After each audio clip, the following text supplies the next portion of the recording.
Whenever you're putting together list videos on your YouTube channel, you gotta do some research and see what kind of games are gonna make good candidates for this list. I did a must-play Game Boy Color platform video a few months ago. Go check it out if you're curious to see what's on that list. The whole reason I bring this up is whenever you're doing process of elimination to make these lists, there are some games that definitely catch my interest in the process. And of course, the game I'm talking about is what you're looking at right now, Merlin. Merlin is a game that I have never seen before, and well, it's because North America never got this game. This was a PAL exclusive video game here, published by EA. Looking at the gameplay, it definitely catches your eye because you see some run and gun gameplay, and it doesn't look too bad either for a little handheld game. I had some extra time to put aside, so I decided to give this game a good playthrough for an hour or two, and definitely want to talk about if it's worth your time to check out or not. Sit back, relax, get you a big old turkey leg.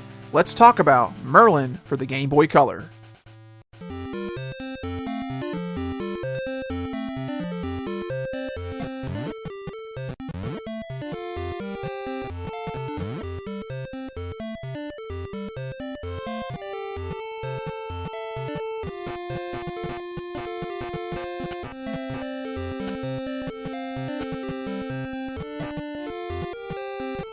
Merlin came out in the year 2000 only for the Game Boy Color. It was developed by RX Interactive and published by EA as well as LSP. RFX Interactive isn't known for too much. They only lasted for a couple years as a studio. They did develop this Tom and Jerry game though for the Game Boy Advance. They even made random stuff like Ants Racing, as well as Lady Sia for the Game Boy Advance. There is a plot to this game. Everyone in the world is living so humble and peacefully. Nothing can go wrong. Well, there's this big old fat dragon who's sleeping and he wakes up.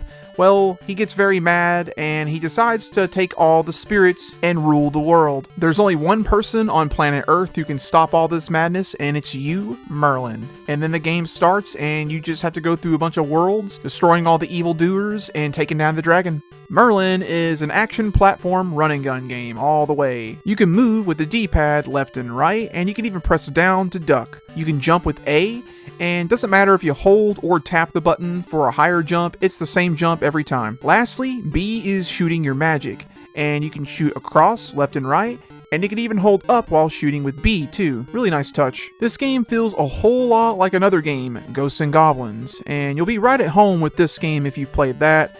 You just gotta get your way through the level, killing all the enemies, platforming, avoiding obstacles, and get to the end zone. You have 3 types of magic shots you get in the game. The first one is the blue Sonic Wave one. You start off with this, and it's pretty basic, it's a quick shot. The second one is this green fat orb.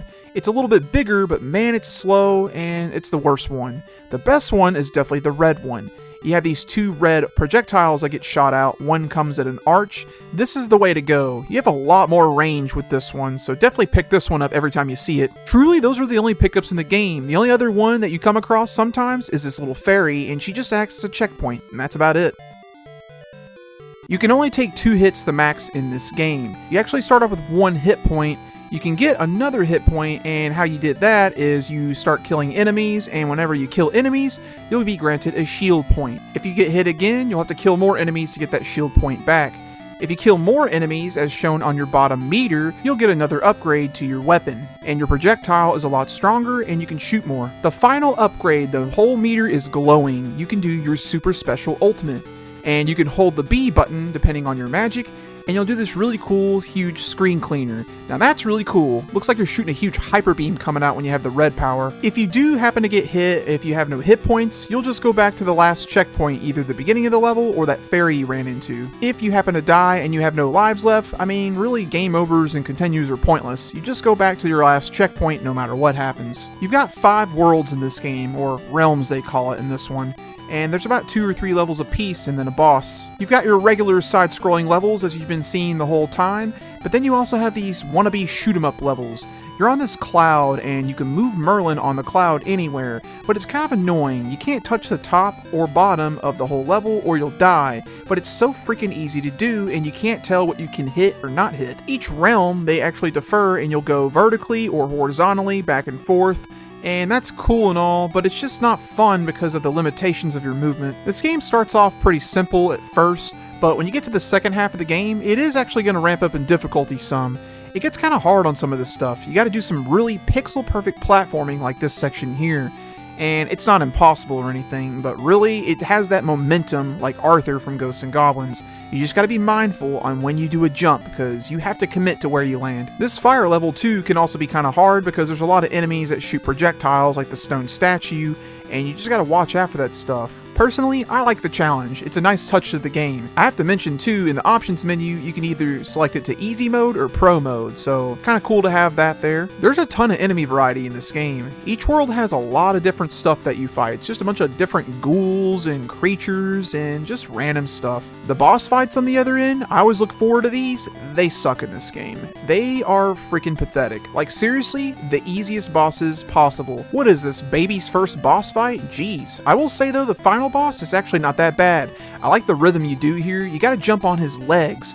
Kinda simple when you figure it out, but just kinda cool that they did that. Laughable bosses as a whole, but the final boss ain't too bad. Merlin truly surprised me. I actually had a fun time playing this game. Yeah, it came from a small development studio, and it's definitely a low budget game, but the game, it looks pretty good. It's got some alright animation, decent level design, and some cool power-ups.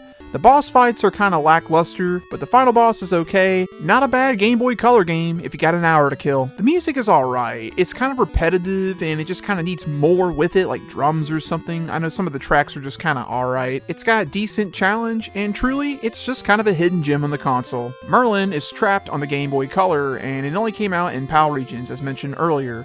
If you want to own this game loose, it's like a $10 plus game over there, US dollars at least, so that's not too bad for a price, and who knows, maybe I'll buy me a copy someday. That's all I've got to say about this game. Thank you so much for watching this video. If you have anything to say, leave a comment down below. I'd love to hear what you got to say about this game, Game Boy Color games, or anything of the like, or if you like turkey legs. Until next time, y'all take it easy.